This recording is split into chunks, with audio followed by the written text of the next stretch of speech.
The countdown on my screen had already passed 0, and my hands would not stop shaking.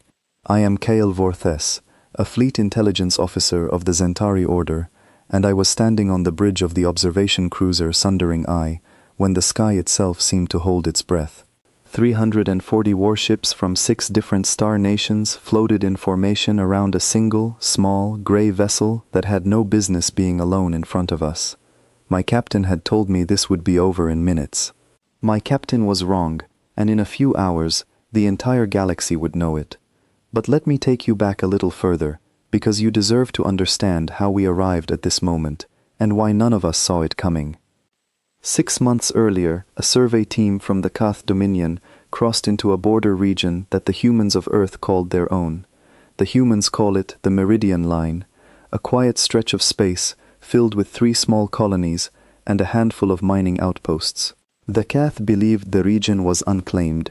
The humans believed otherwise, and when Kath scout ships ignored 3 separate warnings to withdraw, something happened that none of us expected. The scout ships did not return. At first, the Council dismissed it as an accident. Deep space is dangerous, after all, and unshielded scout vessels sometimes fail. But when a second wave of ships vanished in the same region, followed by a formal message from Earth stating simply that the border had been defended and would continue to be defended, the mood in the Council chamber shifted from confusion to irritation. I remember sitting in the observation gallery when the human message was first played aloud. It was short. No threats, no demands, no lengthy explanation, just a woman's calm voice saying that any vessel entering the marked zone without permission would be treated as a threat, and that Earth did not make exceptions. The Council found this deeply insulting. 6 great civilizations, each with thousands of years of history, each with fleets built from ancient knowledge and refined culture, and this new species, barely a few centuries into space travel, dared to speak to us as equals. Worse, they dared to speak to us as though we were the ones who needed to be careful. My superior, Fleet Marshal Dresh Orun, called an emergency session. I was present as a junior analyst, tasked with compiling everything known about Earth and its people. It did not take long, because there was so little to compile. Humans had only been part of galactic society for 11 years. They had no psionic ability. Their ships used primitive combustion and fusion-based propulsion instead of the folded space drives that every established species relied on. Their weapons, according to old intelligence reports, were considered blunt and unrefined compared to the elegant particle and plasma systems used across Council space. Fleet Marshal Orun stood before the gathered representatives and said something I will never forget. He said that humanity was a loud child standing in front of giants, and that the giants had grown tired of the noise. The chamber laughed. I laughed too, though I look back on that laughter now with something closer to shame. The decision was made within a single session.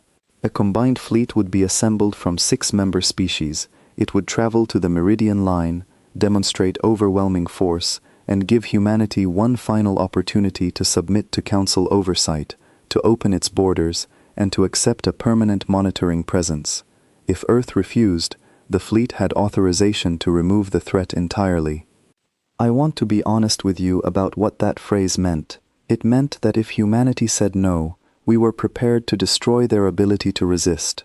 Not annihilate their homeworld, nothing so extreme, but cripple their military so completely that refusal would no longer be possible. It was, in the Council's mind, a mercy. Better to break a young species early, they reasoned, than to let it grow into something dangerous.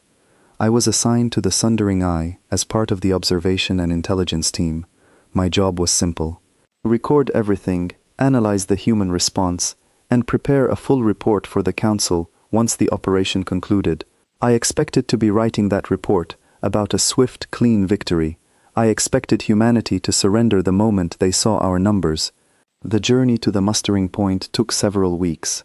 I spent much of that time reviewing what little data we had gathered from long-range sensors near human space. I remember flagging something odd in my notes, a small detail that nobody else seemed to care about. Human ships, according to the data, had unusually dense hulls for their size, and their sensor arrays showed signs of constant, active recalibration, as though their systems were always adjusting, always learning.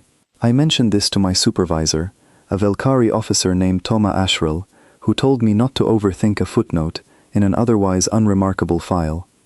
When we arrived at the mustering point, the sight of our fleet took my breath away. 6 species, 1 purpose.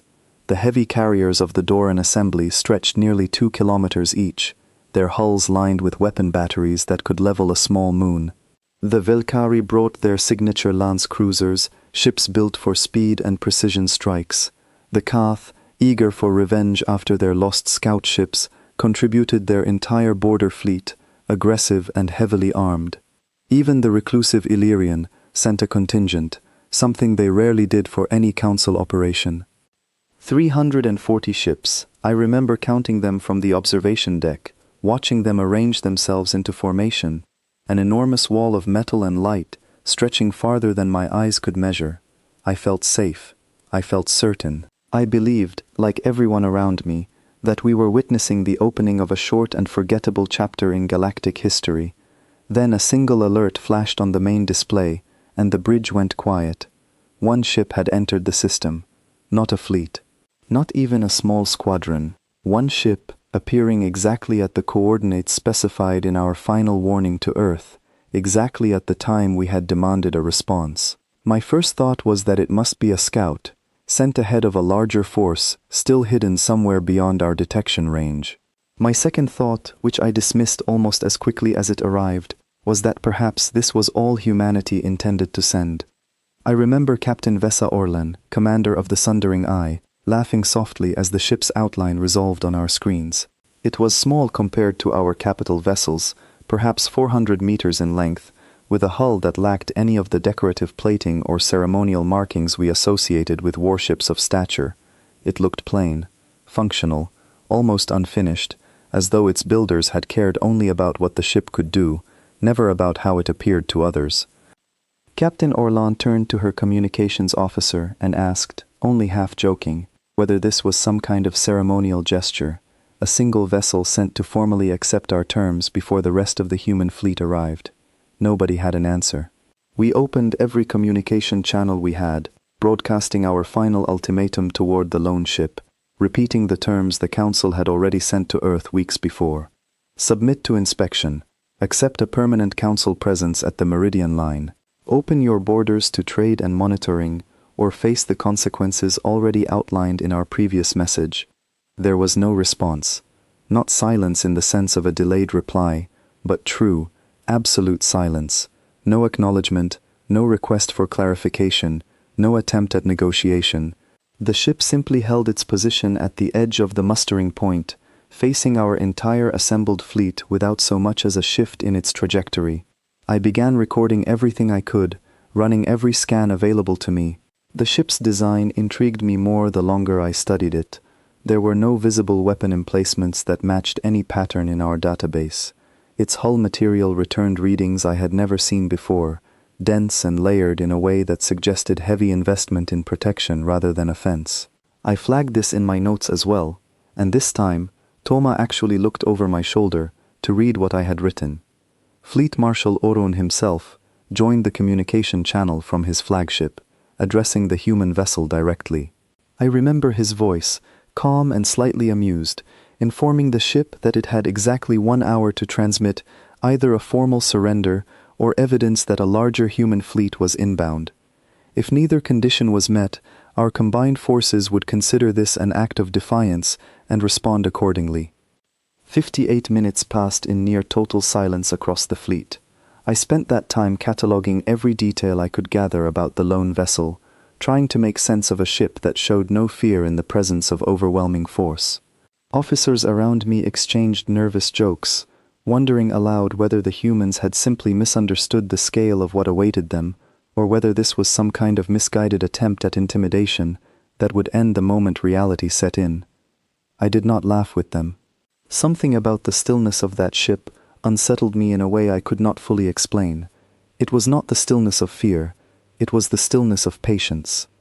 At the 59th minute, a single transmission finally arrived from the human vessel, not words.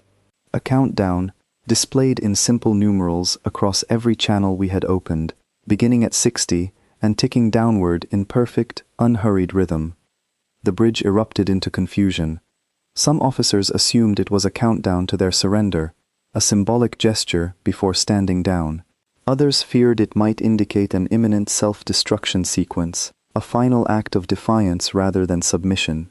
Fleet Marshal Orun ordered increased alert status across the fleet, though I could hear in his voice that even he did not fully believe the situation warranted true concern. I watched the numbers fall. 50, 40, 30. I remember glancing toward Captain Orlan, whose earlier amusement had faded into something more guarded. She ordered our shields raised to full strength, a precaution she described as unnecessary, but reasonable, given the unpredictable nature of a species we still barely understood. 20, 10. I felt my pulse quicken, though I could not explain why. Every rational piece of evidence available to me suggested that a single ship, however strange its design, posed no realistic threat to a combined fleet of this size. Yet something about the silence, the patience, the complete absence of fear from a vessel facing certain destruction told me that my rational assumptions might be built on a foundation that no longer applied. 5, 4, 3, 2, 1. The countdown reached 0, and for a single, suspended heartbeat, nothing happened at all. Then every screen on the bridge lit up at once, and the true nature of what we were facing began to reveal itself, though none of us yet understood how completely our assumptions were about to collapse. I want to pause here, in this moment of held breath, because everything that came after changed how I understand strength, patience, and the quiet danger of underestimating a species simply because it arrived alone. What happened in the next several hours would be studied by every intelligence office in Council space for generations to come, and I was fortunate, or unfortunate, enough to witness it from the very first shot. The first thing to fail was not a shield or a hull plate. It was our confidence. Every screen on the sundering eye flooded with targeting data at the exact same instant, as though someone had reached into our systems and pulled every weak point into the light all at once. I watched the tactical display shift from a calm, orderly formation of 340 Allied ships into a storm of red warning markers, all of them converging on a battle space that, moments earlier, had seemed to favor us completely. The lone human vessel had not moved from its position, yet somehow it was already engaging targets across nearly a third of our fleet. I need you to understand what that means, because at the time, I did not understand it either.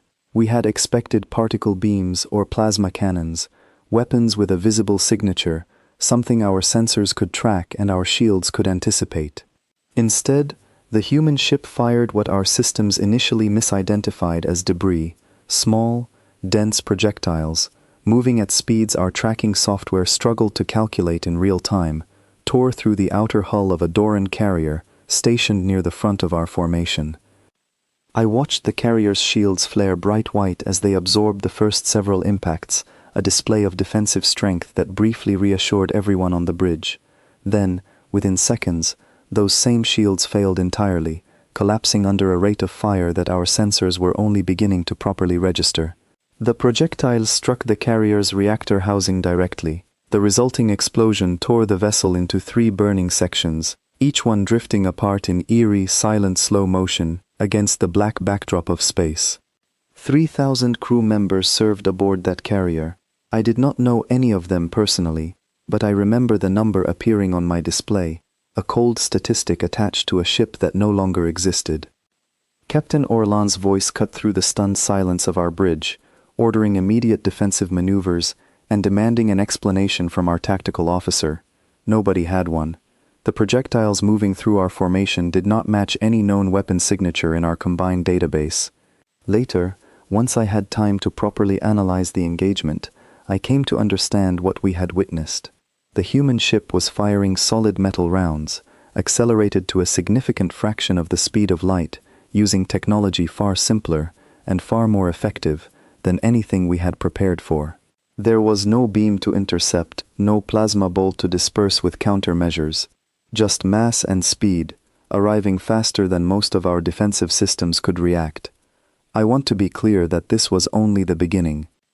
As the Allied fleet scrambled to reposition, a second wave of activity appeared on our sensors, this one far more disorienting than the first. Dozens of small objects detached from the human vessel, spreading outward in a pattern that our analysts initially assumed were escape pods or defensive countermeasures. Within moments, we understood our mistake. These were autonomous combat drones, moving independently of any centralized control we could detect, each one selecting its own targets and adjusting its flight path with a fluidity that our own automated systems could not match. I watched 3 Valkyrie Lance cruisers attempt evasive maneuvers against a swarm of these drones, only to find that the drones adjusted their approach vectors faster than the cruisers could react. One by one, the Lance cruisers took damage to their engine sections, disabling their mobility long before any critical systems were destroyed. It took me several minutes to realize this was deliberate. The human weapons were not simply trying to destroy every ship they encountered. They were selectively disabling mobility and offensive capability first, a level of precision that suggested careful planning rather than chaotic aggression. Fleet Marshal Orun's voice broke across the general command channel, ordering every ship to converge fire on the single human vessel. It seemed, in that moment, like the only rational response. Overwhelm the target with sheer numbers, and the battle would end quickly in our favor. I remember feeling a brief surge of relief as dozens of ships began redirecting their weapons toward the human vessel's position. That relief did not last long. As our combined fire converged on the human ship's location, something strange happened across our communication and targeting networks.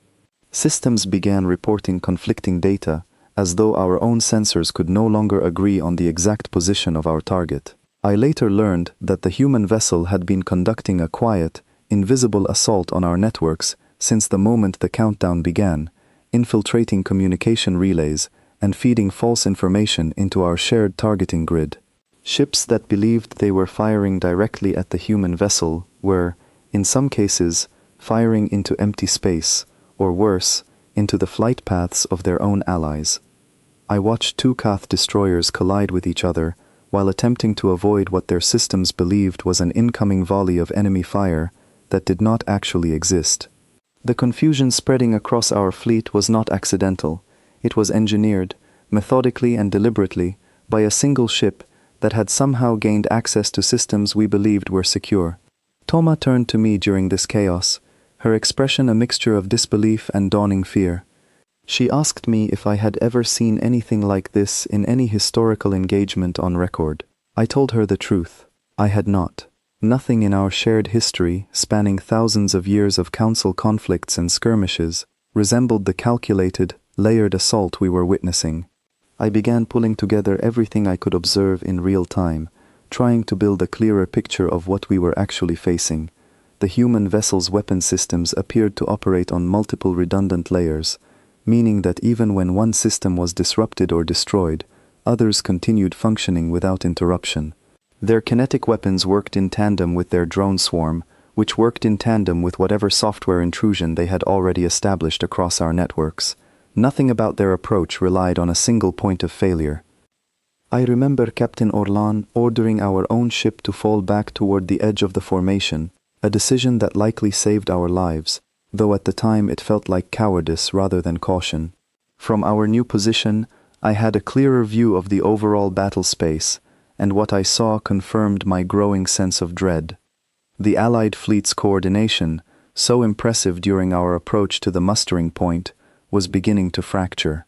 Each species within our combined force operated under its own command structure, communicating through translation relays that introduced delays measured in seconds rather than the instantaneous coordination a single unified command would allow. Those seconds, I realized, were proving costly.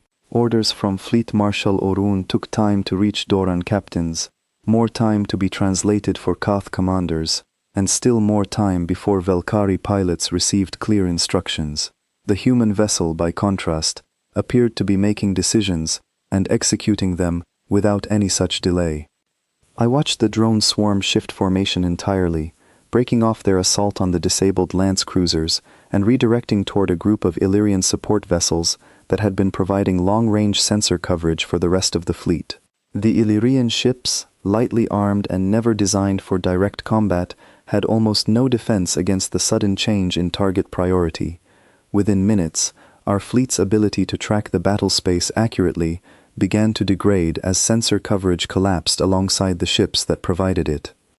I remember feeling something I had never experienced during any previous operation. Not fear exactly, though fear was certainly present, but something closer to disbelief, giving way to genuine understanding. We were not simply facing a difficult opponent. We were facing an opponent who had already anticipated our formation, our command structure, our reliance on numbers, and had built a strategy specifically designed to exploit every weakness those factors created. Fleet Marshal Orun attempted to restore order by consolidating command under a single unified channel, bypassing the individual species command structures entirely. It was a reasonable decision, and under different circumstances, it might have worked. But the human vessel's ongoing intrusion into our networks meant that even this consolidated channel began experiencing strange delays and dropped transmissions, further slowing our ability to respond as a coordinated force. I spent the following stretch of time doing the only thing I could, recording every detail I observed, and attempting to piece together a coherent picture of an engagement that defied everything I understood about warfare between established council species. My notes from that period, which I still keep, describe a battle space transforming from an overwhelming numerical advantage into a desperate scramble for survival, all orchestrated by a single vessel that had not, as far as I could tell, sustained any significant damage of its own. Toma asked me, at one point, whether I believed the human ship was being supported by a hidden fleet we simply could not detect. It was a reasonable question, one that several officers around us were beginning to whisper among themselves. I told her I did not believe so, based on everything our sensors were showing us, though I understood why the alternative felt more comforting than the truth slowly becoming clear to everyone on that bridge. A single ship, a single crew, or perhaps something even smaller than a full crew, given the size of the vessel, and an entire combined fleet of 340 warships, representing 6 established civilizations, was already beginning to unravel less than 15 minutes into the engagement. I did not know it then, but this was only the first phase of a strategy far more complete than anything I could have imagined, and the true scale of what humanity had prepared for this moment was only beginning to reveal itself. I have spent many years since that day trying to explain to colleagues, students, and even members of the Council itself exactly why humanity's approach to warfare felt so different from anything our combined civilizations had encountered before. Understanding it required setting aside almost everything we believed about how conflict between advanced species was supposed to unfold. During the battle itself, I did not have the luxury of calm reflection. I had only fragments, pieces of data streaming across my console, faster than I could properly process them. It was only afterward, during the long debrief sessions that followed, that I was able to assemble those fragments into something resembling a complete understanding. I want to share that understanding with you now, because it explains everything that happened in the hours that followed the opening exchange of fire. Every established council species, including my own, developed our military doctrines under circumstances very different from those that shaped humanity.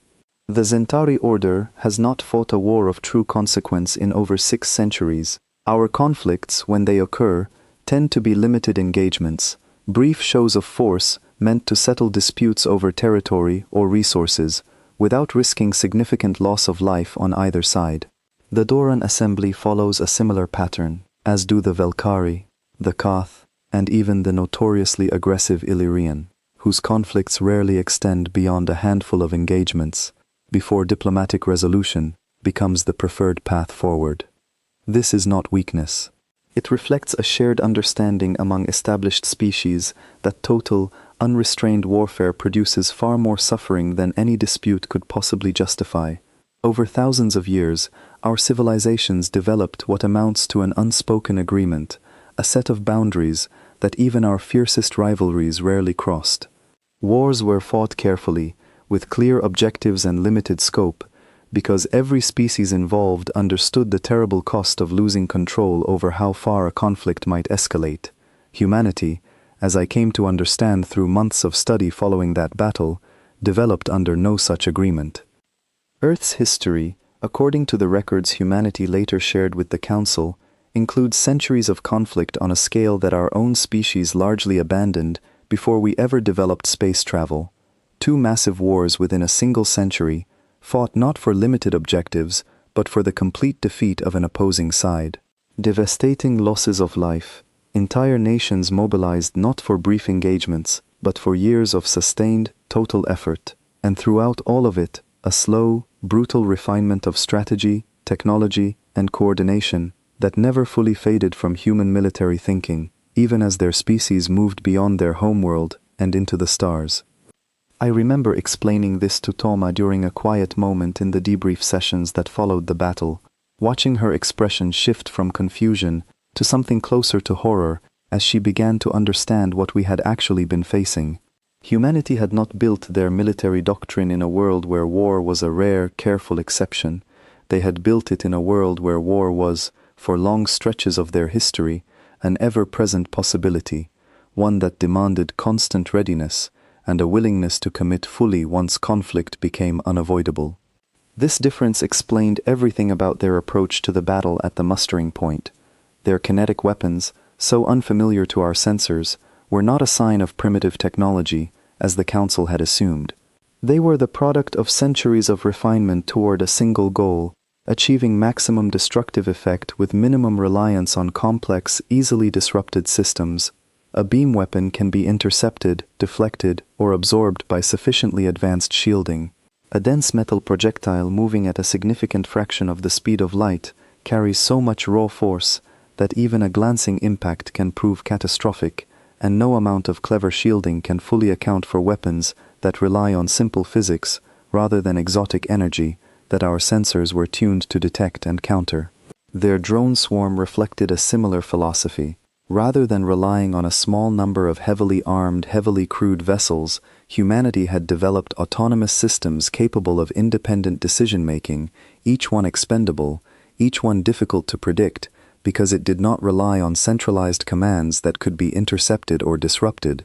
Losing a dozen drones cost humanity almost nothing. Losing a single Lance cruiser cost the Valkyrie a significant portion of their available fleet strength. The math, viewed from this perspective, had never favored us. And their willingness to sacrifice hardware without hesitation, something several officers on our bridge found almost incomprehensible during the battle, made perfect sense once I understood the doctrine behind it. Humanity did not view their drones, or even significant portions of their ship's systems, as precious resources to be preserved at all costs. They viewed them as tools, meant to be used and replaced as needed, in pursuit of a clear objective. This mindset allowed them to take risks that our own commanders, trained to preserve every asset whenever possible, would never have considered. I spent considerable time during the debrief sessions studying the intercepted data our analysts had managed to recover from the engagement, and what I found only reinforced this growing understanding. Humanity's targeting systems relied on multiple redundant layers of artificial coordination, meaning that even significant damage to one system rarely disrupted their overall combat effectiveness. If their primary targeting computer had been compromised, secondary and even tertiary systems continued functioning without any meaningful loss of precision. Our own fleet, by contrast, relied heavily on centralized coordination between species with different technological standards, different communication protocols, and different command philosophies, creating exactly the kind of fragile, easily disrupted structure that humanity's opening moves had exploited so effectively. As the battle progressed beyond its opening minutes, this fundamental difference in doctrine became increasingly apparent to everyone still capable of observing the engagement clearly. The Allied fleet, despite its overwhelming numerical advantage, found itself unable to translate that advantage into meaningful coordinated action. Individual ships and small groups fought bravely, and in some cases skillfully, but without the unified strategy needed to overcome an opponent who had clearly prepared extensively for exactly this scenario. I remember watching a group of Cath destroyers attempt an aggressive flanking maneuver against the human vessel's position, a tactic that had proven effective in their previous conflicts along the Meridian Line. The maneuver required precise timing and close coordination between the participating ships. As they moved into position, the human vessel's ongoing intrusion into our communication networks introduced just enough delay into their coordination to throw off the timing entirely. What should have been a synchronized strike became a ragged, poorly timed assault that the drone swarm intercepted with what looked, from my vantage point, like almost casual efficiency. Fleet Marshal Orun, to his credit, recognized the pattern developing across the battle space and attempted to adapt his strategy accordingly. He ordered the fleet to abandon coordinated maneuvers entirely, instructing individual captains to act independently based on their own best judgment, hoping that removing the vulnerable coordination layer might reduce the human vessel's ability to disrupt our response. It was a reasonable adjustment, one that showed genuine tactical thinking under extreme pressure. It did not work. Without coordination, our numerical advantage became almost meaningless. Ships that might have overwhelmed the human vessel through combined, simultaneous action instead approached individually or in small, disorganized groups, each one facing the full weight of a system built specifically to handle exactly this kind of piecemeal engagement.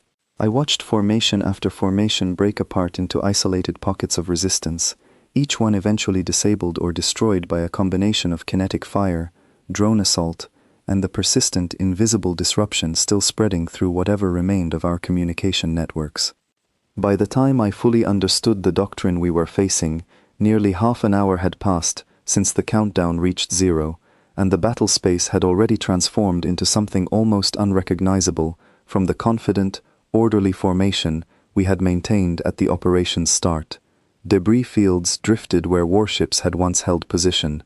Disabled vessels, their crews desperately attempting emergency repairs, floated helplessly as the drone swarm methodically identified and neutralized any that showed signs of returning to full combat readiness. I remember turning to Toma at one point, asking her a question I could not fully answer myself. If a single ship could accomplish this much in half an hour, operating with what appeared to be a doctrine built from centuries of total, unrestrained conflict, what exactly had the Council actually provoked by sending an ultimatum to a species we barely understood? Neither of us had an answer. We simply continued watching, recording, and trying to comprehend a battle that was only going to grow more one-sided as the hours continued to pass, revealing a level of preparation and precision that none of our shared history had prepared us to face. 2 hours into the engagement, I stopped thinking of what I was witnessing as a battle and started thinking of it as something closer to a demonstration. I want to walk you through those hours as clearly as I can remember them, because the scale of what unfolded is difficult to describe without losing the sense of how quickly everything changed. What began as confusion and scattered resistance across our fleet had, by this point, settled into a grim, methodical pattern that repeated itself again and again with almost mechanical consistency. The human vessel, still holding roughly the same position it had occupied since the countdown ended, continued directing its kinetic weapons against ships attempting to organize any kind of coordinated assault. I watched from the sundering eye as a formation of Doran capital ships, among the largest and most heavily armored vessels in our combined fleet, attempted a slow, deliberate advance meant to overwhelm the human vessel through sheer defensive resilience rather than speed or maneuverability. Their captains believed, reasonably enough, that ships built to withstand sustained bombardment might succeed where faster, more agile vessels had already failed. I remember watching the lead Doran carrier absorb impact after impact, its shields flaring bright with each successful defense, buying time for the rest of the formation to close the distance. For several minutes, it seemed as though this strategy might finally shift the balance of the engagement in our favor. Then, without warning, the drone swarm that had been engaging targets elsewhere in the battle space redirected entirely, converging on the advancing Doran formation from multiple angles simultaneously. The drones did not attack the heavily shielded front of the formation. Instead, they targeted the more vulnerable flanks and rear sections, areas the Doran captains had assumed would remain protected by the bulk of their own formation. Within minutes, 3 of the 5 advancing carriers had sustained critical damage to their propulsion systems, leaving them unable to continue their approach and increasingly vulnerable to the sustained kinetic fire still pouring from the human vessel's primary weapons. I found myself taking notes almost automatically at this point, my analytical training overriding the growing sense of dread I felt watching such a carefully planned strategy unravel so completely. The pattern I was observing suggested something troubling about the level of foresight involved in humanity's preparation. The human vessel, or whatever systems were coordinating its response, seemed to anticipate not just our current maneuvers, but the likely adjustments we would make in response to earlier failures. Fleet Marshal Orun's voice grew increasingly strained across the command channel as the engagement continued, though he never lost the composure expected of someone in his position. I remember him ordering a temporary withdrawal of the most heavily damaged vessels, hoping to preserve what remained of our fleet's fighting strength while the less damaged ships continued to probe for any weakness in the human vessel's defenses. It was, in many ways, the correct decision, the kind of measured, careful response that had served Council fleets well in countless previous engagements against more conventional opponents.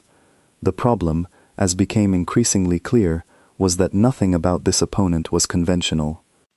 As damaged ships attempted to withdraw toward the edge of the mustering point, I noticed something that took me several minutes to fully process. The human vessel's weapons fire, which had seemed almost indiscriminate in its intensity during the opening phase of the battle, began shifting in character. Ships that posed an active threat continued to receive concentrated fire until their weapons systems were disabled. Ships that had already lost offensive capability or that were actively retreating from the engagement received noticeably less attention from both the kinetic weapons and the drone swarm. I brought this observation to Thoma's attention, uncertain at first whether I was simply seeing a pattern that did not actually exist. She reviewed the data alongside me, and after several minutes of careful analysis, she agreed that the pattern appeared genuine. The human vessel was not simply trying to destroy every ship in the Allied fleet, it was systematically removing our capacity to fight back, while showing what looked, from every angle we could observe, like deliberate restraint toward vessels that no longer posed a meaningful threat. This realization unsettled me more than the raw, destructive power we had witnessed during the opening hour of the engagement. A weapon that destroys everything in its path can be understood, in a grim sort of way, as simply overwhelming force applied without discretion. A weapon that carefully distinguishes between active threats and disabled opponents, that appears to be making calculated decisions about when to continue an attack and when to withhold it, suggests something far more deliberate and, in its own way, far more unsettling. It suggested that everything happening in this battle space was being controlled with precision, not chaos. I want to describe one particular moment from this stretch of the engagement that has remained clear in my memory ever since, more vivid than almost anything else I witnessed that day.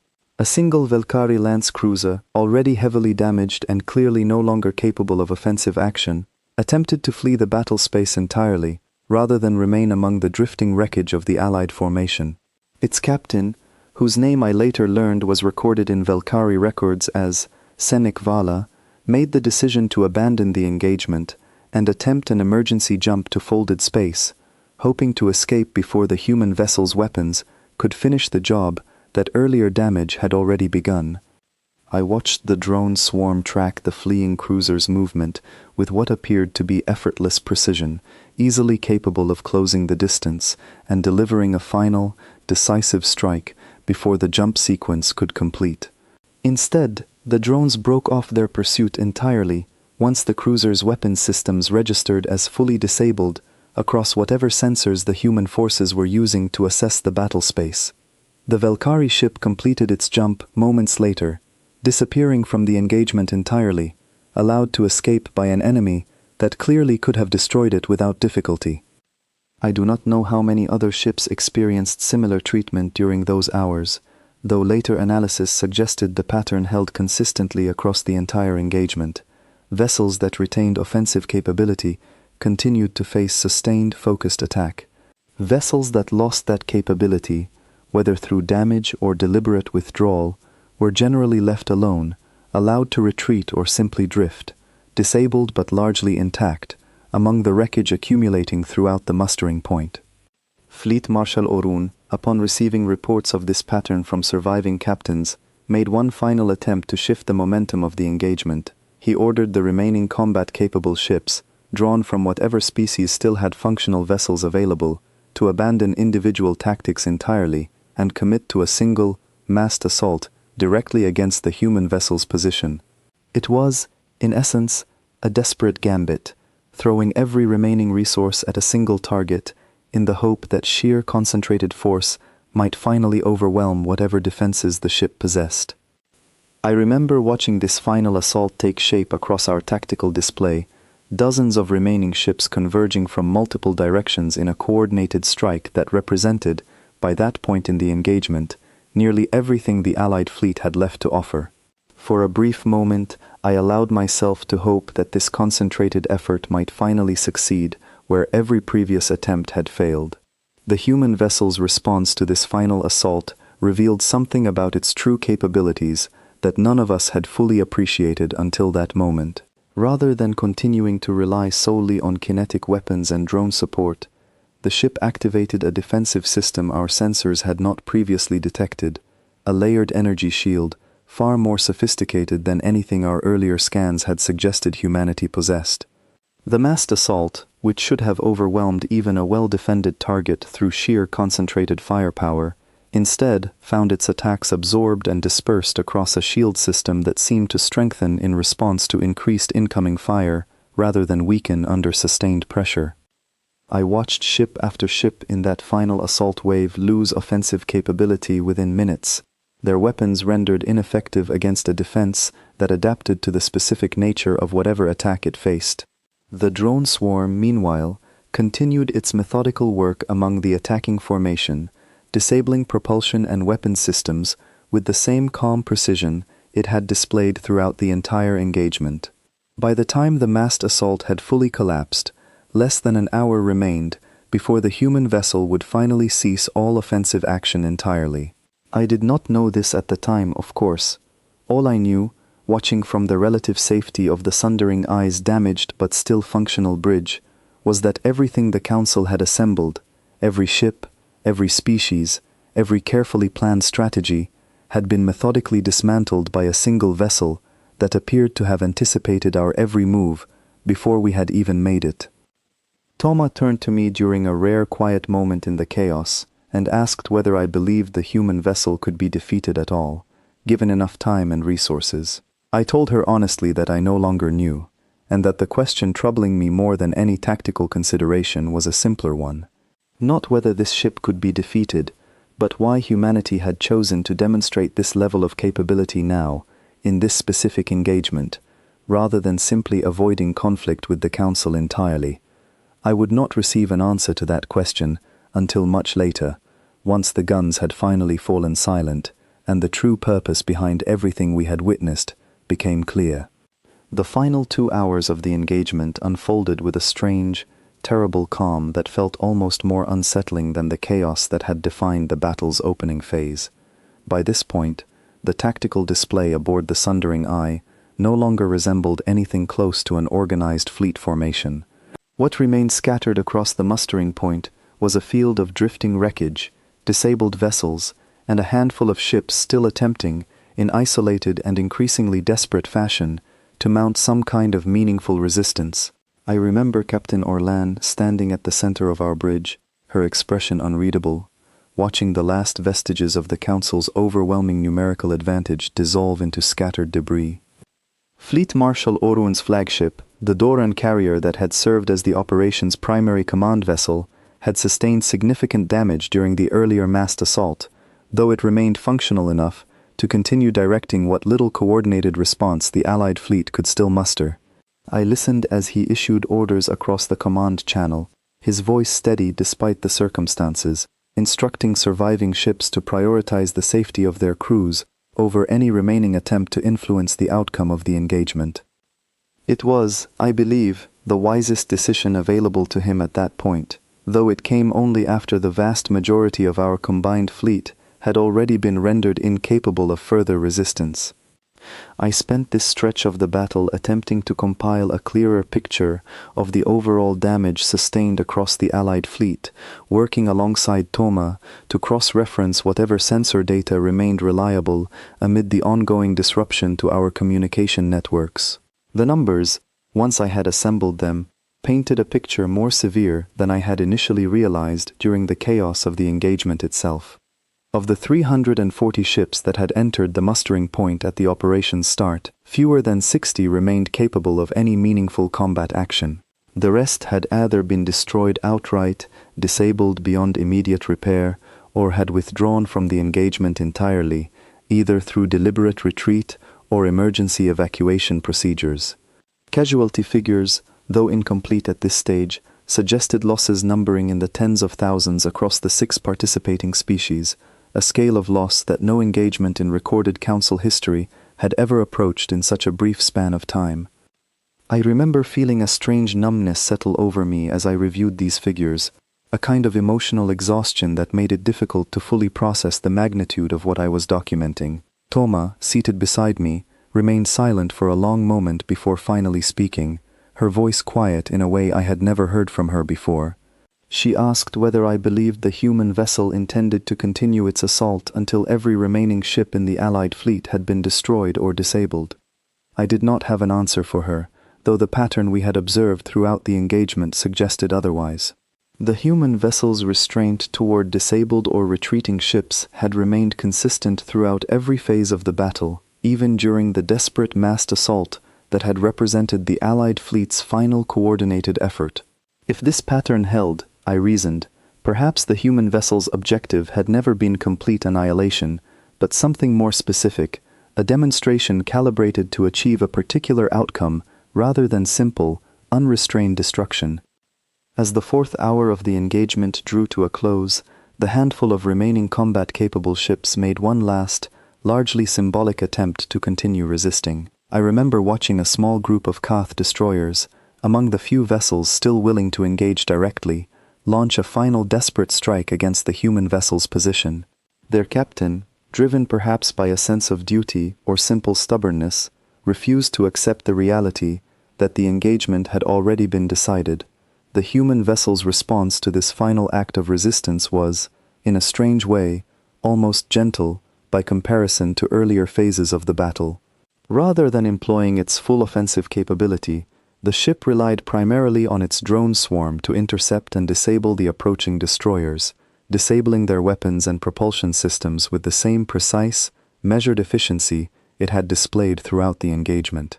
Within minutes, the destroyers drifted, powerless but largely intact, joining the growing field of disabled vessels scattered across the mustering point.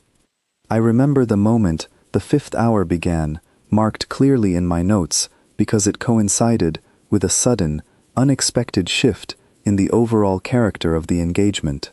The human vessel's weapons fell silent, not gradually, not as the result of any negotiated ceasefire, but instantly and completely, the moment the last functioning weapon lock from any Allied vessel disengaged.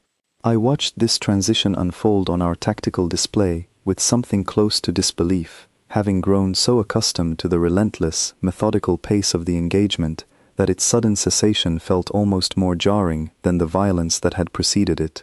Captain Orlan ordered an immediate assessment of our remaining capabilities, though it quickly became clear that the Sundering Eye, along with the handful of other ships still functional enough to communicate, no longer possessed any meaningful ability to continue the engagement, even if we had wished to do so. Our shields had failed hours earlier. Our weapon systems, damaged during the earlier phases of the battle, offered little more than token resistance at best. We were, in every practical sense, at the mercy of a vessel that had just demonstrated, over the course of 5 hours, a level of capability none of us had believed possible.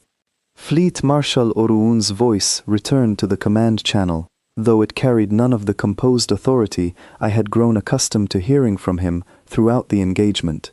He ordered all surviving vessels to cease any further offensive action immediately, a command that required little enforcement, given how few ships remained capable of continuing the fight in any meaningful way. I remember the strange, heavy silence that settled across the mustering point in the moments following that final order, No further weapons fire, no further drone activity, just the drifting wreckage of what had once been the most powerful combined fleet the Council had assembled in generations, scattered across a battle space that, 5 hours earlier, we had entered with absolute confidence in our own overwhelming superiority. Toma broke the silence on our bridge first, her voice barely above a whisper, as she asked the question that I suspect every officer present had been avoiding throughout the final stretch of the engagement. She wanted to know how a single ship, crewed by a species with barely a decade of meaningful presence in galactic society, had managed to accomplish what we had just witnessed. I did not have a complete answer for her in that moment, though the pieces I had gathered throughout the engagement were already beginning to form a clearer picture in my mind. It was not simply a matter of superior technology, though humanity's weapons and defensive systems had clearly exceeded anything our intelligence reports had prepared us to expect. It was not simply a matter of tactical skill, though the precision and adaptability displayed throughout the engagement suggested a level of strategic sophistication that our own doctrines rarely achieved.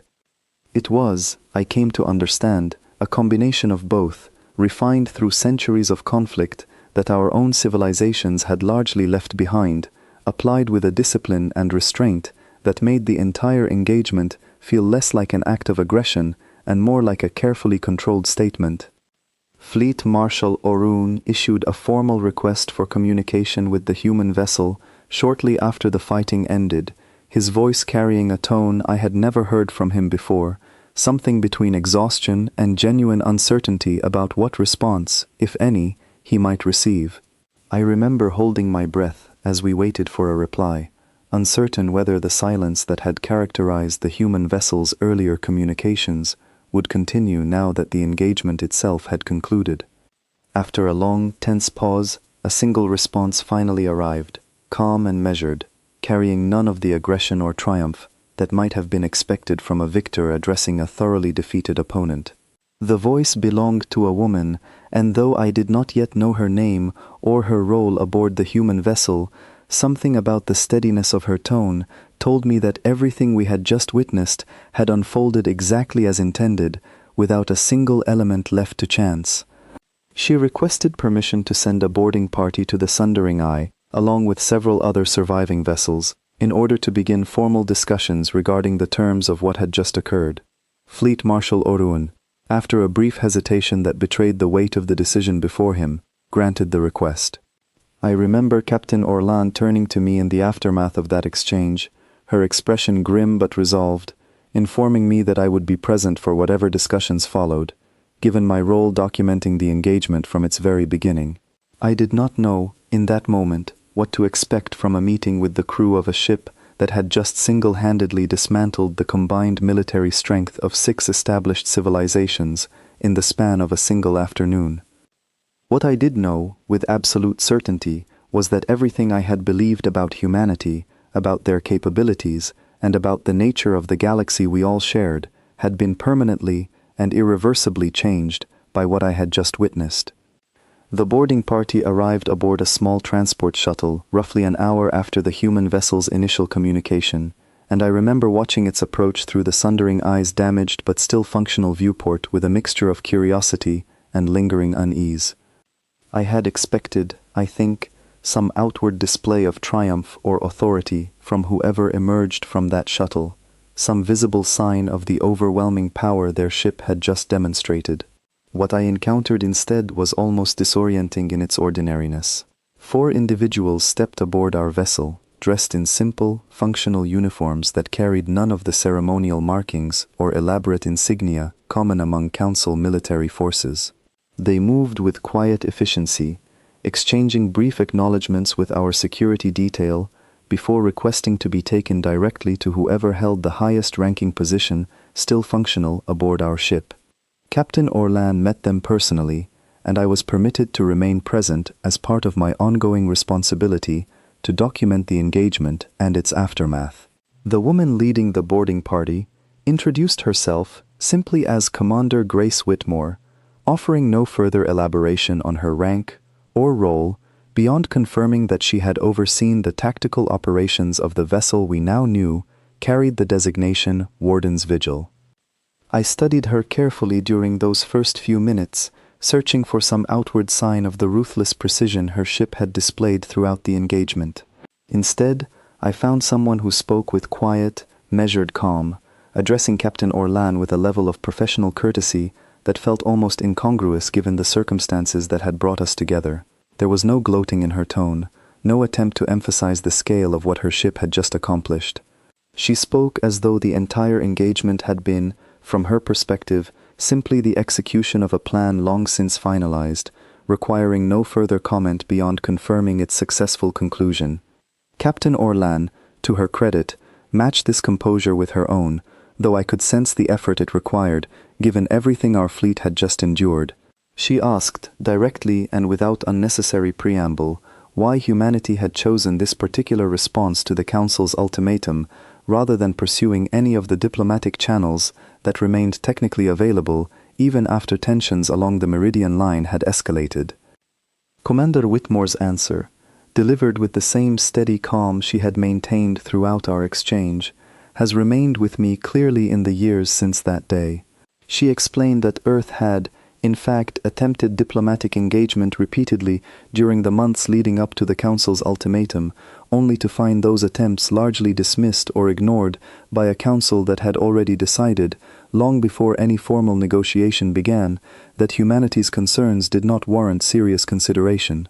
The final ultimatum, she explained, had made clear that the Council viewed the situation as a matter to be resolved through force rather than genuine dialogue, and Earth had simply chosen to respond to that reality directly rather than continuing to pursue negotiations that showed no real prospect of success.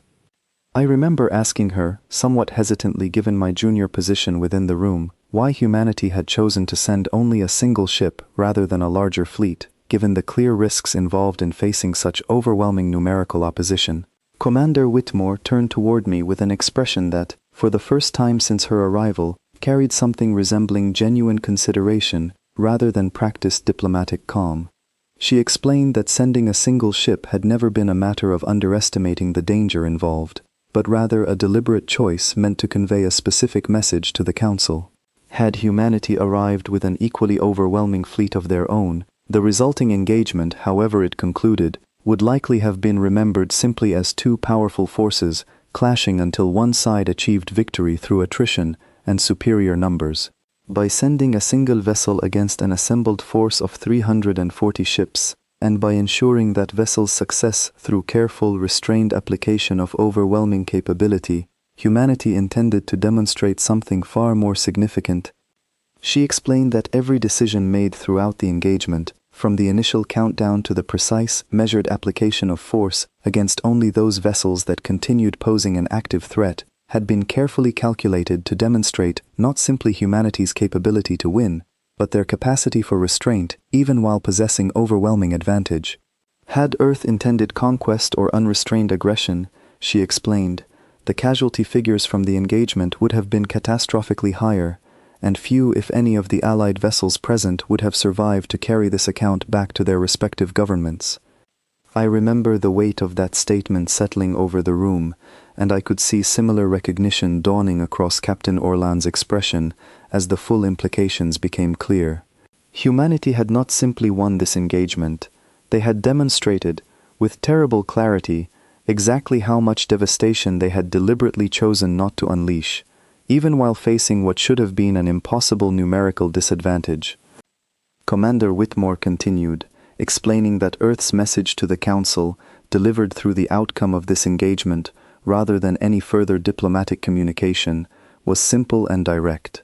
Humanity did not seek conquest, expansion beyond their already established territory, or any position of dominance over the other species sharing this region of the galaxy. What Earth sought, and what this engagement had been specifically designed to secure, was the unambiguous right to defend their own borders and their own people without interference, backed by an undeniable demonstration of the consequences that would follow any future attempt to test that boundary through force.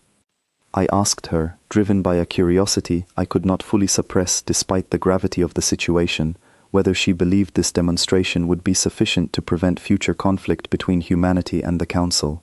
Her answer, delivered with the same measured calm that had characterized her entire visit, suggested a level of confidence that I found simultaneously reassuring and deeply unsettling. She explained that humanity had no interest in ongoing conflict with the Council or any of its member species, and that Earth's preference, now and always, remained peaceful coexistence and mutual cooperation wherever possible. However, she made clear that this preference for peace should never be mistaken for weakness or hesitation, and that any future attempt to threaten human territory or human lives would be met with a response calibrated appropriately to the scale of that threat, whether that meant a measured, limited engagement or something considerably more severe than what we had just witnessed. I remember Captain Orlan asking, toward the end of their exchange, what specific terms Earth intended to propose regarding the future relationship between humanity and the Council, given everything that had transpired. Commander Whitmore's response was characteristically direct. Earth sought recognition as a fully sovereign species within the broader galactic community, free from any external oversight or monitoring presence within their own territory, along with formal acknowledgement of the Meridian Line as an established, respected border. In exchange, Earth remained open to establishing normal diplomatic and economic relations with the Council and its member species, provided those relations were conducted on the basis of genuine equality rather than the paternalistic oversight the Council had initially attempted to impose. I watched Captain Orlan absorb these terms with visible difficulty, understanding as clearly as I did that the Council had entered this engagement expecting to dictate terms to a weaker, less developed species, and would instead be forced to negotiate as something closer to equals, if not from a position of outright disadvantage, given everything that had just occurred. Commander Whitmore concluded her visit by offering something I had not expected, a genuine, if measured, expression of regret regarding the scale of losses sustained by the Allied fleet during the engagement. She emphasized again that every effort had been made to minimize unnecessary casualties, disabling rather than destroying vessels whenever their crews ceased posing an active threat, though she acknowledged that the nature of the engagement had made some degree of loss unavoidable, given the Council's initial refusal to consider any resolution short of humanity's complete submission to external oversight.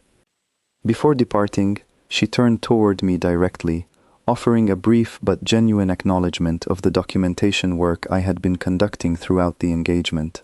She suggested, with what I later came to recognize as characteristic human directness, that accurate historical records of this event would prove valuable in preventing similar misunderstandings in the future, and encouraged me to ensure my reports reached the Council in their complete, unedited form. I promised her I would, a promise I have kept faithfully in every account I have given since that day, including this one. As the boarding party departed the Sundering Eye and returned to their shuttle, I remained standing near the viewport, watching the small human vessel that had, over the course of a single afternoon, permanently altered the balance of power across this entire region of the galaxy. I felt, in that moment, a complicated mixture of emotions that I have never fully managed to separate from one another in the years since. Fear, certainly, given everything I had witnessed, but also a grudging, growing respect for a species that had entered this engagement as a considerable underdog and emerged, not through reckless aggression, but through careful, disciplined restraint applied with devastating precision. I did not yet know how the Council would respond to what had just occurred, or how the broader galactic community would adjust to a reality in which humanity could no longer be dismissed as a minor, easily managed species. What I did know, standing there among the wreckage of what had once been an overwhelming show of force, was that everything I understood about power, strategy, and the nature of conflict between civilizations had been irreversibly transformed by 5 hours I would spend the rest of my career trying to fully understand. The journey back to Council headquarters felt longer than any voyage I had previously undertaken during my years of service, though the actual travel time differed little from countless other missions I had completed before that day. I spent much of that journey compiling my formal report, reviewing footage and sensor data alongside Toma, as we attempted to construct as complete and accurate an account of the engagement as our combined resources allowed. It was difficult work, not simply because of the sheer volume of information we needed to process, but because of how thoroughly the events we were documenting challenged everything we had previously understood about the balance of power within our shared region of the galaxy. When we finally arrived and I was called before the full council to deliver my report in person, I remember the chamber falling into a silence unlike anything I had experienced during previous sessions. Representatives from all 6 species that had contributed forces to the engagement sat gathered together, their expressions ranging from visible shock to carefully controlled composure that nonetheless failed to fully mask the same underlying unease I had witnessed aboard the Sundering Eye in the hours following the battle. I delivered my account as completely and honestly as I could, describing the engagement from its opening countdown through the final, measured withdrawal of the boarding party from our damaged vessel. I did not embellish the destruction we had witnessed, nor did I minimize the restraint humanity had demonstrated throughout the battle. I wanted the council to understand exactly what had happened, without the distortion that fear or wounded pride might otherwise introduce into such an important account. The response, once I concluded my report, unfolded in stages that I found almost as fascinating as the battle itself had been to witness firsthand. Fleet Marshal Orun, who had returned separately to deliver his own account of the engagement from a command perspective, spoke at length about the tactical lessons his officers had already begun extracting from the battle. He acknowledged, with what I recognized as considerable difficulty given his previous confidence, that the Council's assumptions regarding humanity's military capability had been fundamentally and dangerously mistaken. He recommended immediate and thorough review of every intelligence assessment previously compiled regarding Earth and its people, along with a complete reassessment of the diplomatic posture the Council had maintained toward humanity since their initial contact 11 years earlier. I watched representatives from the Doran Assembly, whose losses during the engagement had been particularly severe given their heavy investment in the initial massed assault, argue passionately for immediate retaliation, insisting that allowing this defeat to stand unchallenged would embolden humanity toward further aggression against Council territory. Their arguments, though understandable given the losses their people had suffered, found little support among the other representatives present, most of whom recognized, as I had come to understand during my own analysis, that humanity's demonstrated restraint suggested no genuine desire for further conflict, provided the Council chose not to provoke it. The Velkari representative, whose people had lost several valuable lance cruisers during the engagement, took a notably different position, arguing instead for immediate diplomatic outreach aimed at establishing formal relations with Earth on the terms Commander Whitmore had outlined during her visit to the Sundering Eye. This position gradually gained support as the session continued, particularly once several representatives acknowledged, however reluctantly, that continued hostility toward a species capable of what we had just witnessed represented a far greater risk than the wounded pride any continued resistance might otherwise satisfy. I remained present throughout much of this debate, called upon periodically to clarify specific details from my report, or to offer my own analysis regarding humanity's likely intentions going forward. I found myself, somewhat to my own surprise, advocating consistently for the diplomatic path, drawing on everything I had observed regarding humanity's careful restraint throughout the engagement as evidence that genuine cooperation remained possible, provided the Council approached future negotiations with appropriate respect, rather than the paternalistic assumptions that had characterized our previous dealings with Earth. The formal vote, when it finally came after several days of continued deliberation, favored diplomatic engagement over continued hostility, though the margin proved closer than I had expected given everything we had witnessed. The Council formally acknowledged the Meridian Line as an established human border, extended a full diplomatic delegation toward Earth for the purpose of establishing normal relations, and quietly abandoned any further discussion of the oversight and monitoring provisions that had originally sparked the entire conflict.